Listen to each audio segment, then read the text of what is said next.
In May of 2003, someone entered Mario Stein's apartment in the early morning hours and stabbed him to death in his bed. The case generated few leads despite an eyewitness to the murder. But in 2008, cold case detectives re-examined the evidence and identified a suspect.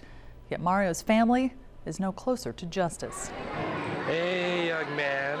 Hello. Mario Stein made only a cameo appearance in most of his family's home movies. Rather than take a starring role, the 28-year-old convenience store clerk preferred his place behind the camera, Mario! documenting the memories that are now even more precious to his mom Irene and his little sister Roberta. He was way too young. He didn't even have, he loved kids. I know he wanted his own kids, and he didn't even have a chance to get there. During the early morning hours of May 29, 2003, Mario was stabbed some 40 times. A woman, identifying herself as his girlfriend, told police a Hispanic man entered Mario's apartment with a knife, killed him, raped her, then left. She pointed detectives to semen stains on the mattress as evidence of her assault. But inconsistencies in her story raised red flags for detectives, and for a time she was considered a suspect, until the investigation, absent new leads, turned cold. I never gave up hope. I just didn't know how much work was really getting put into. I mean, there's murders every day in this city. Then in 2008, Metro cold case detective Dave Culver took a fresh look at the case. It looks like it's a random act of violence. Culver resubmitted several items of evidence for forensic testing, including, according to police reports, a beer bottle from the floor of Mario's bedroom and fabric from his mattress.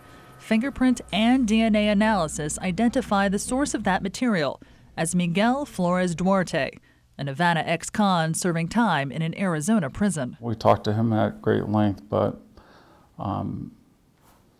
he was in the Las Vegas Valley during that time frame.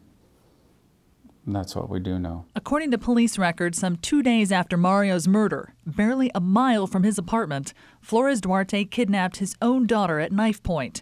He cut her babysitter's husband, forced the couple into the bathroom, then tied them up with electrical cord.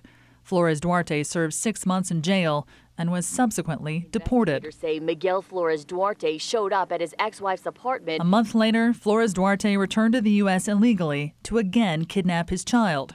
This time, he shot her mother in the process. Actually struck his ex-wife in the leg.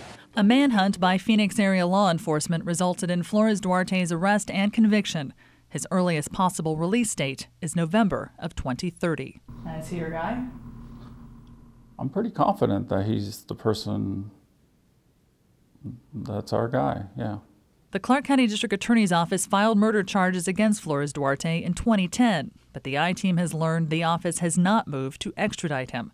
Chris Owens, the chief of the DA's criminal division, declined to discuss the case in detail, but did note the character of the evidence and the challenges with the interstate prosecution of prisoners as primary concerns. I just don't understand why we have to wait more time. There he is, looking very handsome. None of it makes much sense to Mario's family, who want, after nearly 9 years, for their uncle, brother, and son to finally take center stage at the trial of his killer. I pray every single day and night to get my brother some justice, to get the guy over here, to find out who did this, why did they do this, Yay. Why did they take his life like that. Oh, yeah. Colleen McCarty, All the time. 8 News Now. Sí. Va a ser un bailador de primera este niño.